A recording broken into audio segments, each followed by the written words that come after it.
Ассаламу алейкум туугандар. Бир жумадан бери ролик чыга элек. Кечирим сурайм. Ар кандай шарттар менен ролик тартканга мүмкүнчүлүк болгон жок. Бүгүн 27 декабрь саат 9:30 болду. Арканы байкасаңар кичине кооздоп жасап койдум. Видео баштала элек жатып эле конкурс. Ушул көрүп турган видео регистраторду розыгрыш кылайын деп атам. Розыгрыштын шарттары өтө эле жөнөкөй.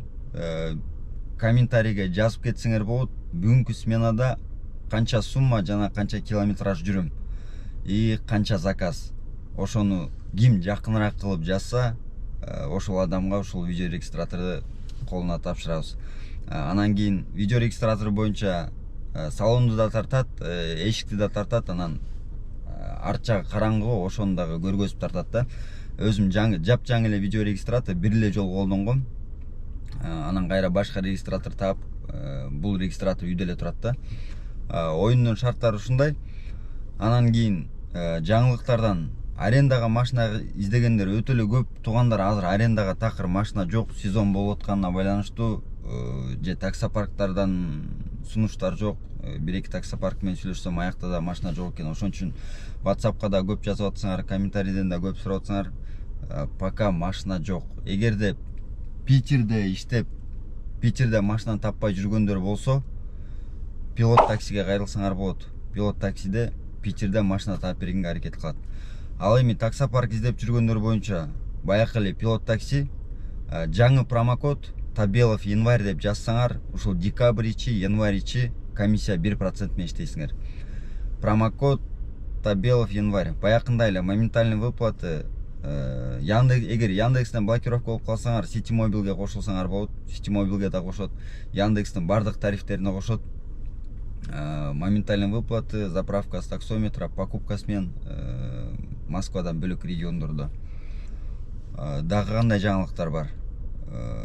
Конкурс боюнча түшүнүктүү эле айттым го деме. Бүгүнкү сменада канча иштейм, канча километраж жүрөм жана канча заказ кылам. Ошону хотя бы кичине жакыныраак кылып жазган адамга ушул видео регистраторду белек кылып тапшырып берем. Анда эмесе кеттик туугандар.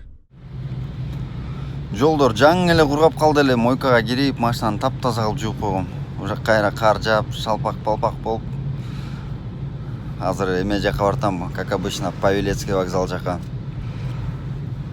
Ошол жактан барып заказ албаса, Люберцы жак жанды койбойт да, мен жактанчы. Москва.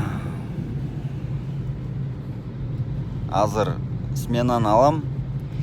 Одометрди обнулять этебиз сразу эле. Сменаны алып туруп, жумушту баштайбыз. Купить смену 12 саатка кетти. Сразу эле линияга чыгабыз. Биринчи заказды канча убакытта берет экен и каяка берет экен. Береби же бербейби? Варшавкага берип атат 2 коэффициент менен. Варшавка жакты байкагам, пробка болуп атканда. Ладно, бара береличи, мен баргыча. Эметте эле калат го пробка, тарап деле. Да, пожалуйста. До свидания. Спасибо за поездку. Заказ будет оплачен картой. Пожалуйста, убедитесь, что вы не оставили автомобиль с машиной. Для улучшения качества обслуживания поставьте нам оценку. Не деген привычка бул? Именно машинага отургандан кийин кыздар духина обязательно машинанын ичинен себиниш керек да. Сырттан себинсе болбойт да. Ушундой эле күтүп туруп машинага отурганда. А можно айкас покурить дегендерчи. Болбосо эшикте 5 минут машинаны күтүп отурушат да. Кечээ күн дагы тете новый Арбатка вообще токтотчу жерге токтогонго болбогон жерге чакырып туруп барып пешеходдун жанына туруп алыптыр. Машина эркек бала да, орус эмес дагы, кыргыз эмес да, ишилип аралаш. Эшикти ачып туруп, отуруп туруп, эшикти жаап алайык да. А можно айкас покурить десем, унчукпай турсам, айдап кетейин деп жанталашып атам да. Десем, эшикти жаппай турат да, можно айкас покурить дедим. Можно десем, туруп анан эшик жаап атпай. сурап атпаймын, что, если я сказал нет, что, не поехал бы десем? Нет, ты ни хера себе ты охеревший. Выходи, дедім, сразу лечь. Машина курилка өле саға енді. Емес наглыйын қарайсыңар ғой. Машинаның есігін жап қойды да, ответті өтіп тұрып. Еще мен сұрасам дағы, нет, дейді. Ешікті не қылып тұрдың кешке 5 минут емей қылбай. Тамек чекпей, айказыңды чекпей, не қылып отырдың деймін де. Мұғыста қазы жолды келатып. Пыс. Духисінің запахы да жаман отвратительный екен да, уже баш ұрып кетті. Бірінші поездкадан әлетші. Өзді мұндай терпим не шығылса. Давайте, короче, екінші заказға кеттім. Бірінші заказ келдім 24 минутта 856 рубльға.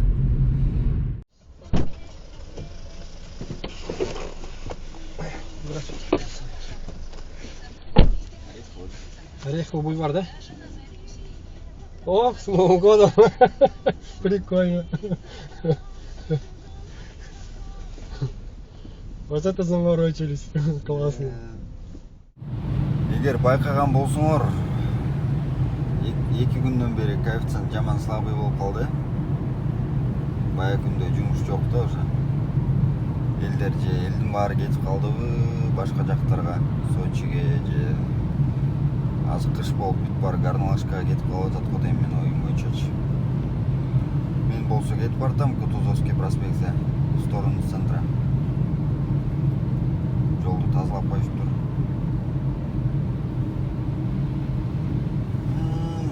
Заказ беріп атады, бірақ слабо. Балары оқшаш қояды да бая күндерге.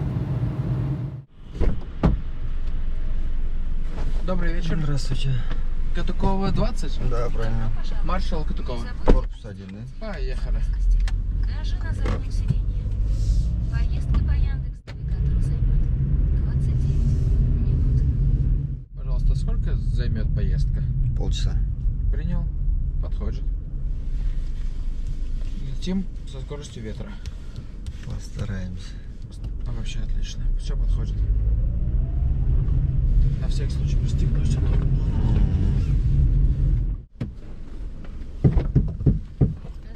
Здравствуйте. Здравствуйте. Долго вы прощали машину? Как? Долго вы прощали машину? Часа 3 где-то. Как старательно.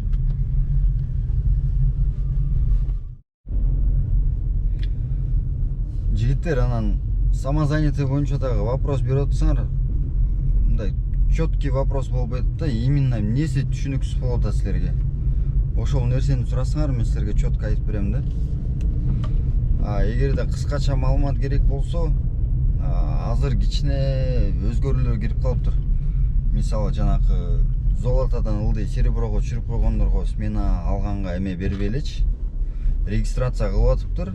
Өткөндө бир бала барып регистрация кылып, 2 промокод бериптир, ошо мен иштеп атып, анан кийин бүгүн смена алайын десе алынбай калыптыр да. Бирок так маалымат жок да. Диспетчерлерге чалса, бирөөсү сен сереброго түшүрүп салыптырсың, ошон үчүн смена ала албайсың деп айтыптыр да.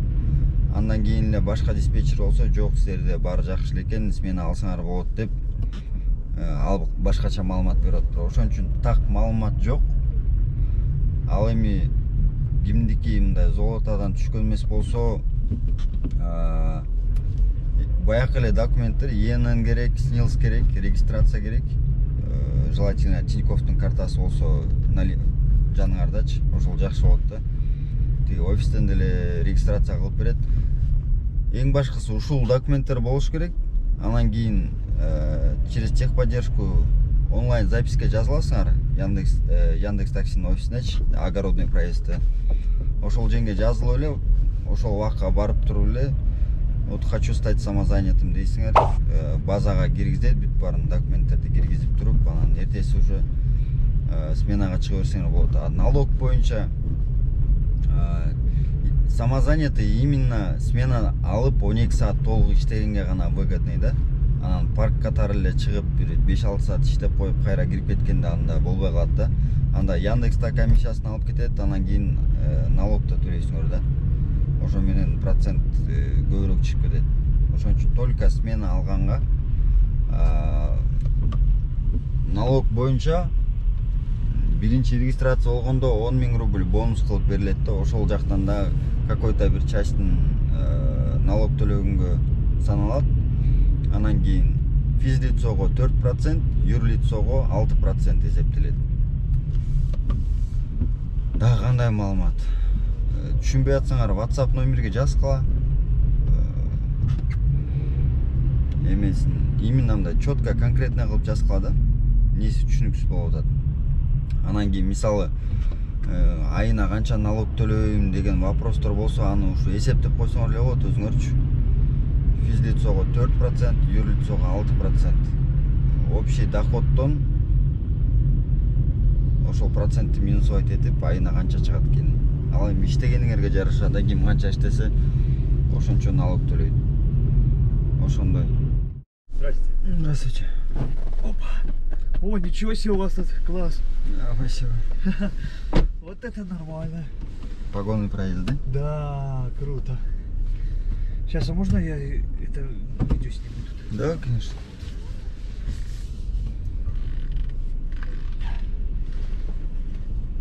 Добро пожаловать. Не Мэри забудьте Крисмас. пристегнуть ремни безопасности. Даже на заднем сиденье. А сзади камера у вас стоит. Это ж кого она снимает? Салон. Салон? Да.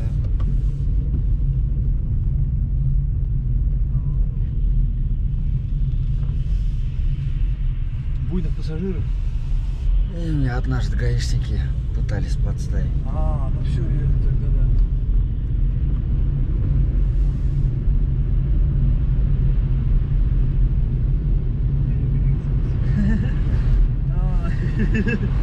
Ой.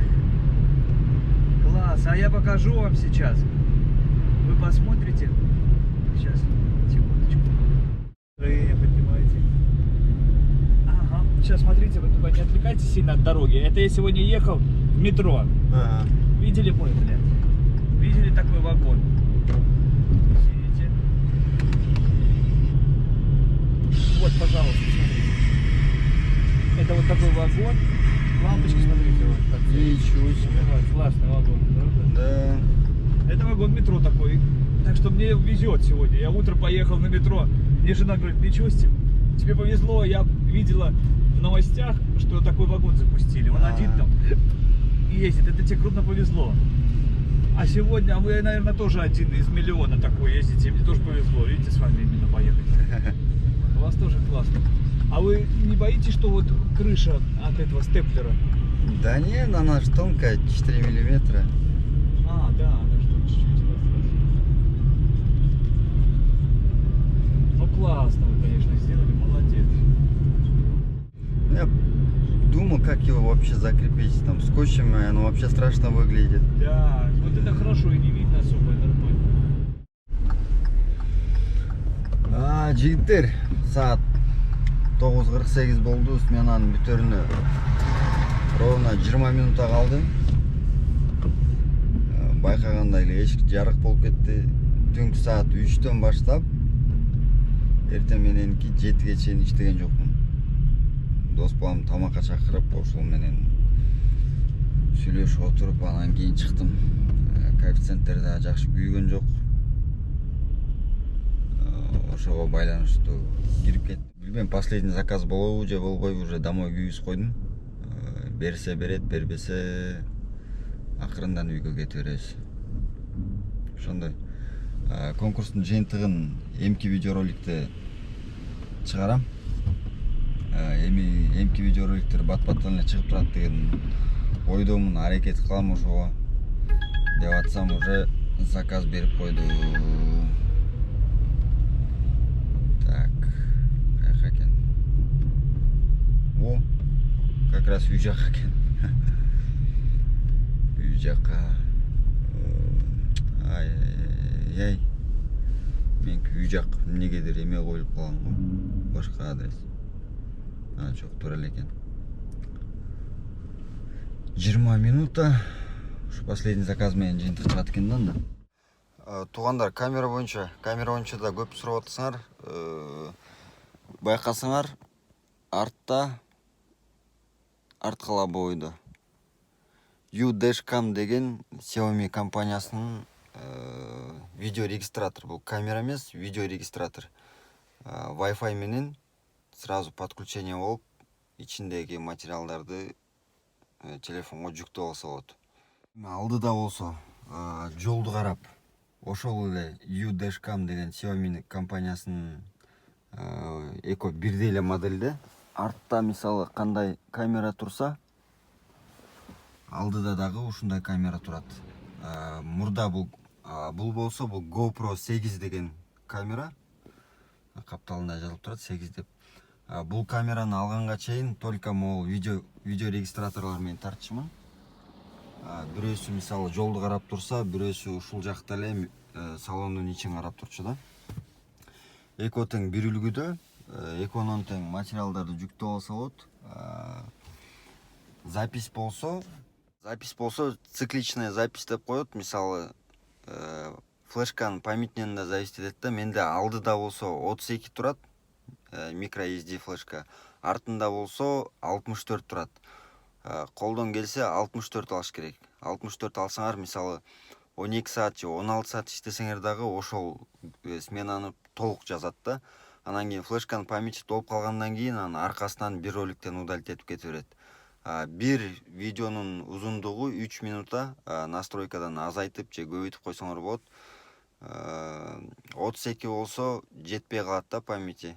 Мисалы мен кээде кечинде чыгып көчөдө кетип баратып бир случай көрүп калып, анан көчүрүп алам телефонго деп унутуп калам. Ошо менен мисалы азыр үйгө келип, эртең менен келип көчүрөйүн деп кирсем, уже ал запистер өчүп кеткен болот да. Ошондуктан памятти как минимальный 64 кылып алууга, 64 гигабайтка.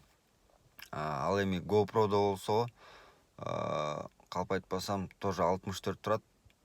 Бул GoPro болсо постоянно основада иштебейт, мисалы керектүү мындай эме кылып алгам, мындай качествонун ичинде жакшыртайын депчи. Керектүү учурларда эле телефон менен управлять этет, bunun деле материалдарын телефонго көчүрүп алсаңар болот. GoPro'нун өзүнүн приложениясы бар, ошону көчүрүп туруп эле анан керектүү жерлерин көчүрүп аласыңар. Бирок бул постоянно жазылбайт, анткени артта страховка бар. Арткы камера постоянно 24 саат жазылып турат да, мен машинада жүргөндө. Анан мисалы пассажирлар отуруп кандайдыр бир конфликт болуп кетсе, арты жазып турат. Анан кийин алды керек болсо мен сразу GoPro'ну күйгүзүп коем да, чтобы мен да реакциямды көргөндөй кылыпчы. GoPro'нун батарейкасы слабый. Мисалы менде 2 батарейка бар. Азыр көрсөтөйүн. Мындай болгон подзарядкасы бар. Муну отдельно сатылат да. Мен бир эле батарейка менен алгам. Азыр GoPro мындай Россияда официально жок болгондукка байланыштуу оригинал батарейкасы өзүнүкү эле жалгыз болчу. Анан батарейканы кошуп сатып алгам. Китайский эле да. Анан кийин ушул жерге мисалы толуп калыптыр азыр мына. Толуп элек болсо кызыл болуп күйүп калат. Анан бияка сайып коем. Мисалы GoPro'нун өзүндө эле бул капталында мындай кылып ачып туруп, бир кол менен неудобно болот ба? Алып эле көрсөтөйүнчү. Мындай капталында биякта Type-C зарядка бар. Ушул жерге деле сайып койсо болот, бирок бул жерге провод чуатып эметим келбейт да, ошон үчүн мисалы алып туруп батарейкасы өчөйүн деп калган телефондо эле көрсөтөт да, 24% калды депчи. Ошол убакта мисалы мындай биягын ачып туруп эле батарейканы чыгарам. Чыгарып туруп экинчи батарейканы алып туруп эле экинчи батарейканы алып туруп, салып туруп, кайра мындай кылып жаап коем. Жаап туруп эле анан кийин капталынан күйгүзөбүз. Капталынан күйгүзүп туруп эле алдынан записти басып коем. Записти басып койсом анан мындай болуп тарта берет. Көрдүңүздөр да? Ушундай кылып тарта берет. Анан кийин бул телефонду алабыз дагы. Бул турган камеранын мисалы приложениясын көрсөтөйүн. Бул турган приложениянын камерасы, мисалы приложениясы да. жакшылап удобныйраак кылып кармалайынчы.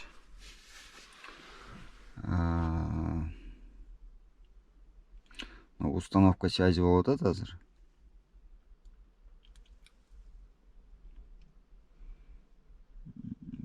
Кээде ушинтип көбүрөөк убакытта подключение болуп калат да. Мисалы мен көптөн бери дагы подключение кыла элекмин. Мына мындай болуп подключение болуп калдым. Аркасын тартып атат, көрдүңүздөр да. Оп, бисмилла. Аркасын тартып атат, анан кийин азыр экранды күйүзүп коеюн. Альбом дегенге киребиз.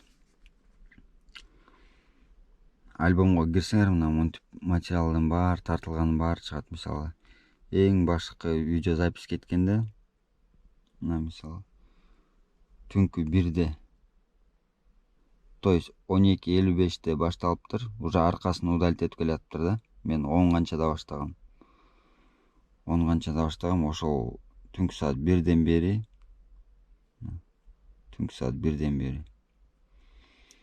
Азыркы саат 10:51-ге чейин тартып келген да. Анан ушул жерде мисалы кирдиңер. Биякта эмеси бар экен. ГТСин көрсөтпөй эле коеюн. Мисалы кирдиңер. Кирип туруп сохранить дегенди басасыңар дагы. Мисалы керектүү жерин тандап алсаңар болот да бул жерденчи.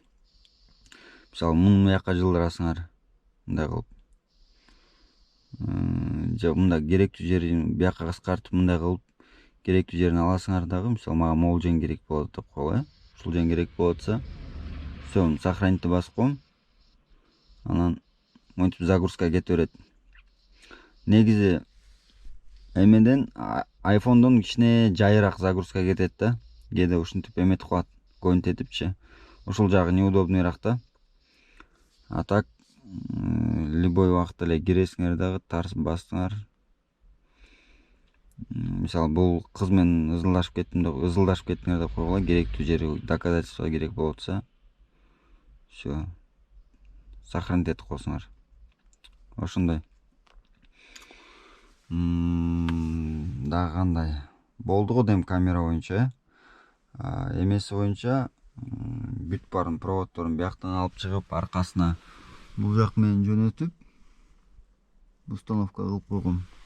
Алды болсо, бул үстүнөн алып келип, поликтин алды менен алып келип, бияка киргизип койгом. Ушундай туугандар, смена бүттү, үйгө келдим. Розыгрыш боюнча видео регистратордун дайыр жолу кайталап кетейин. Километраж боюнча канча жүрдүм, канча заказ кылдым жана канча сумма иштедим. Эске алчу нерсе, түнкү саат 3-төн баштап 7-ге чейин иштеген жокмун. Заработакка жакшы эле влиять этет. Ошон үчүн ким жакыныраак кылып ушул 3 пунктты жазса, ошого эмки роликте жыйынтыктап туруп, анан ушул видео регистраторду белек кылып тапшырып берем. Ушундай туугандар, видеоролик жаккан болсо лайктан басып колдоп койгула. Эмки видеороликтен көрүшкөнгө чейин